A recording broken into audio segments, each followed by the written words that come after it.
मैं नीरज कुमार आप सभी साथियों के यूट्यूब चैनल भूमि जानकार में स्वागत करता हूं। आज हम आप लोगों को बताएंगे सिक्मी रैयत के बारे में। ये सिक्मी रैयत और सिक्मी रैयती भूमि सिक्मी खतियान क्या होता है। सिक्मी रैयत का मतलब हो गया अंडर रैयत या अंडर टेनेंट भी कहा जाता है। अंडर रैयत का मतलब हो गया रैयत के अंदर रैयत है। मान लीजिए जिसे जमींदारी प्रथा था जिस वक्त, उस वक्त जमींदार होते थे। जमींदार के अंदर में जो कृषि करने वाले व्यक्ति होते थे वो होते थे और वो लगान जमींदार को देते थे और वो ज़मीन को जोते बोते थे। उनका पूर्ण अधिकार था जोतने बोने का। और उसका अस्थाई बंदोबस्ती हो गया 1793 में लॉर्ड कॉर्नवालिस के समय में। तो वो अस्थाई उनका अधिकार हो गया, यानी कि कोई ऐसा ही उसका ज़मीन किसी और को नहीं दे सकता है। वो परमानेंट बोएगा। अगर वो रेंट नहीं देगा तो न्यायालय द्वारा विभिन्न प्रक्रिया होता था, जिसके बारे में मैं अलग अलग वीडियो में बताऊंगा। तो वो प्रक्रिया अपना कर ही हटाया जा सकता है। ऐसे कोई किसी को दूसरे को नहीं दे सकता है। अस्थाई उनका राइट था। अस्थाई वो बोएंगे, जोतेंगे, रेंट देंगे। ज़मींदार को केवल रेंट देने का अधिकार था और ज़मींदार से सरकार लेती थी। उसमें से कुछ हिस्सा अपना ज़मींदार को भी मिलता था। 10 से 15% अलग अलग ज़मींदारों का अलग अलग शेयर था उस अनुसार से। तो सिक्मी का मतलब हो गया सबसे पहले तो लैंड राइट हो गए जमींदार। सबसे पहले सरकार के बाद जमींदार लगान वसूल के देते थे सरकार को। उनके अंदर हो गया टेनेंट यानी रैयत के अंदर हो गया अंडर रैयत, अंडर टेनेंट जिसे कहा जाता है, या सिक्मी रैयत कहा जाता है। यानी मान लीजिए मैं ज़मीन जोत बो रहा हूँ, मैं ज़मीन का मेरे अस्थाई बंदोबस्ती हुआ है मेरे साथ। मैं ज़मींदार को रेंट दे रहा हूँ और ज़मींदार सरकार को। अगर हम किसी को दे रहे हैं ज़मीन जोतने बोने के लिए तो वो सिक्मी रैयत हो गया।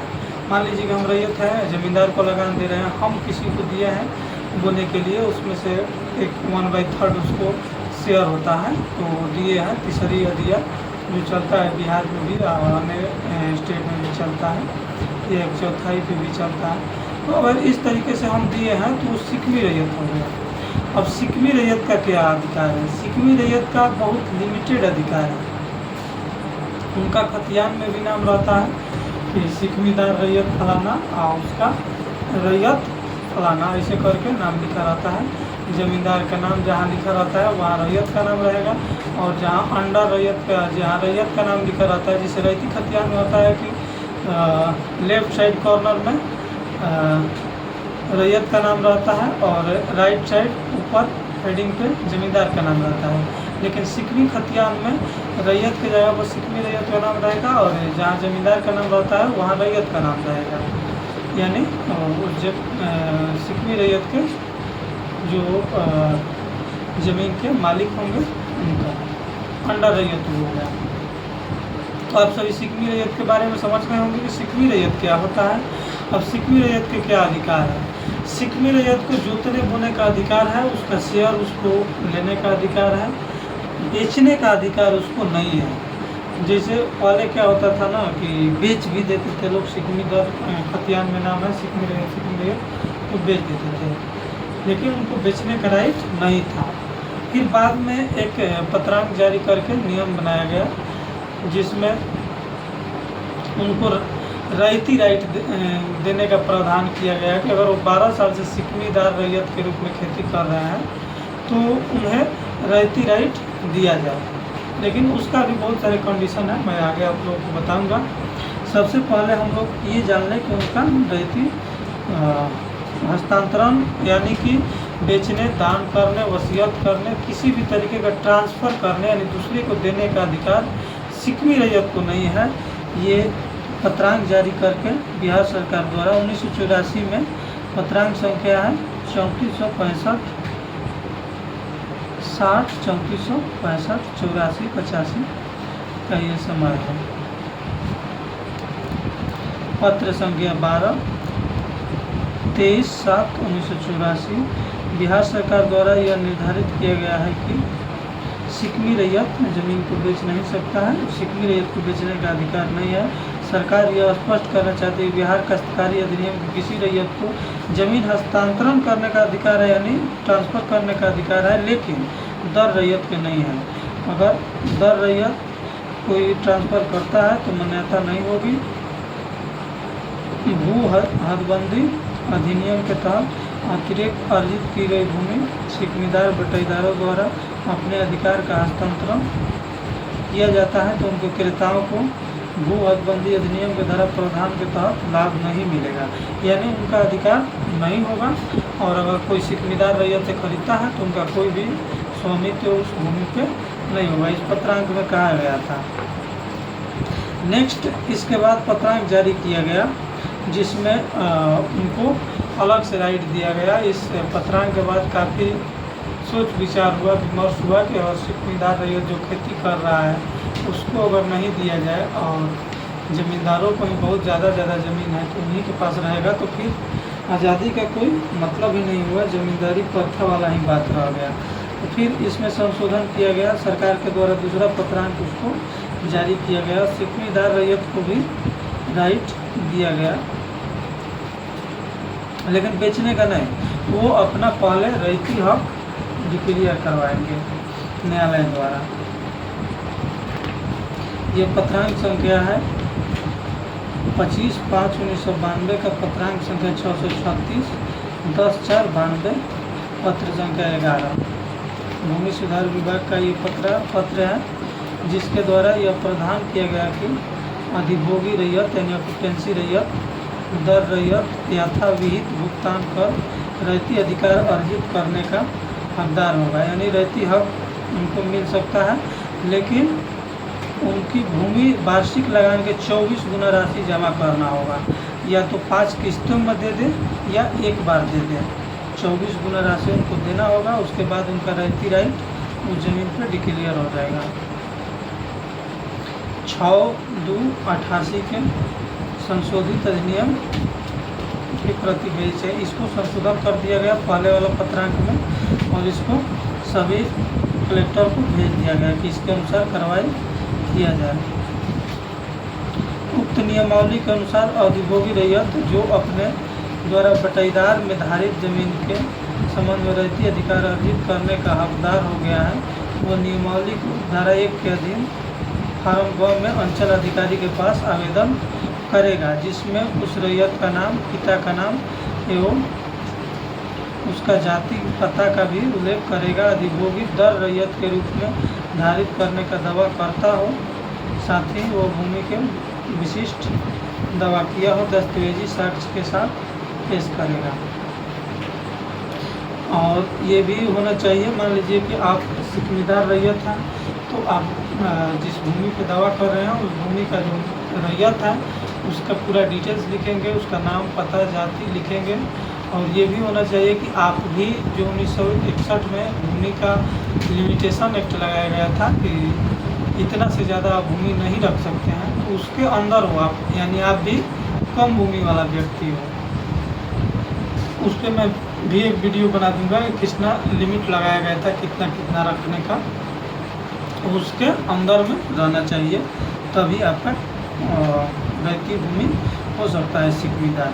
अंचल अधिकारी ऐसे आवेदन पत्र के रजिस्टर 8 में संकीर्ण करेंगे, 30 दिनों के भीतर अनुमंडल पदाधिकारी के न्यायालय में की जा सकेगी।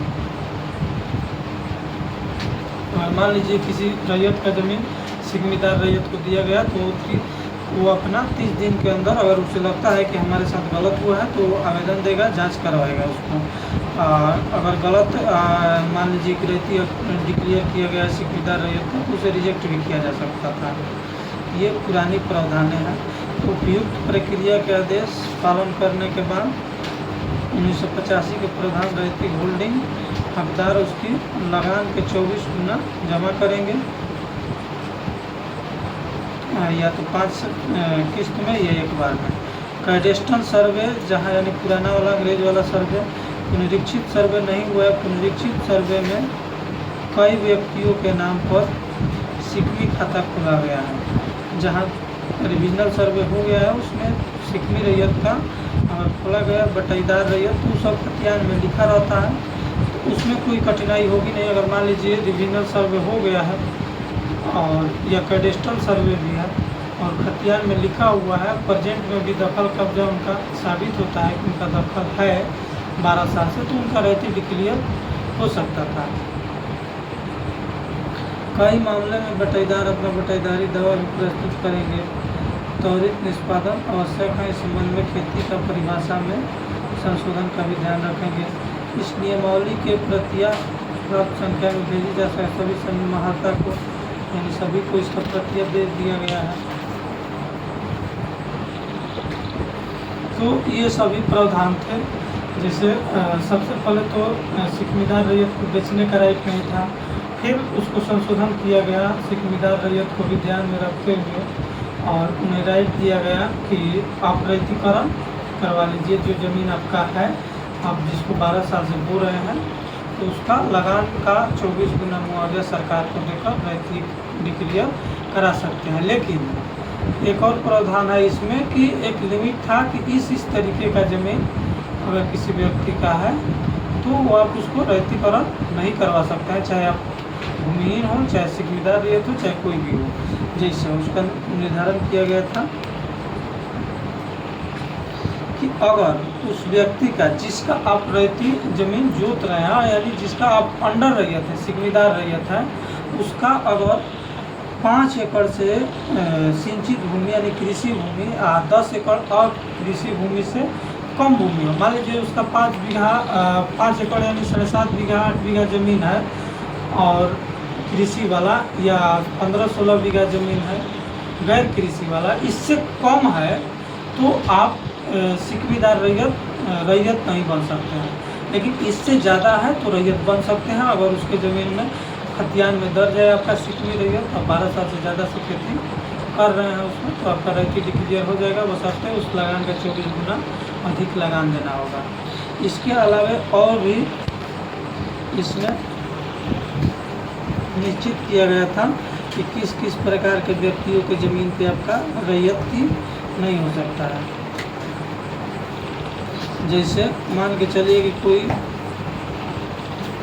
व्यक्ति विधवा है, मान लीजिए महिला विधवा है, उसके ज़मीन पे आप खेती कर रहे हैं, तो उस पर आपका रैयती हक नहीं डिक्लेयर होगा। या अंधा व्यक्ति हो, कुष्ठ रोगी हो, लकवा ग्रसित हो, या सेंसलेस हो यानी पागल हो, विकृत व्यक्ति हो, भारतीय संघ के स्थल या वायुसेना, नौसेना या सेना में हो, उस पर आपका सिकमी रैयत से आप रैयत नहीं बन सकते हैं। या आपका परिवार का ज़मीन हो, उस पर भी आपका रैयती हक नहीं माना जाएगा कि सभी लोग मिलकर खेती कर रहे थे, अगर एक सदस्य भी खेती कर रहा है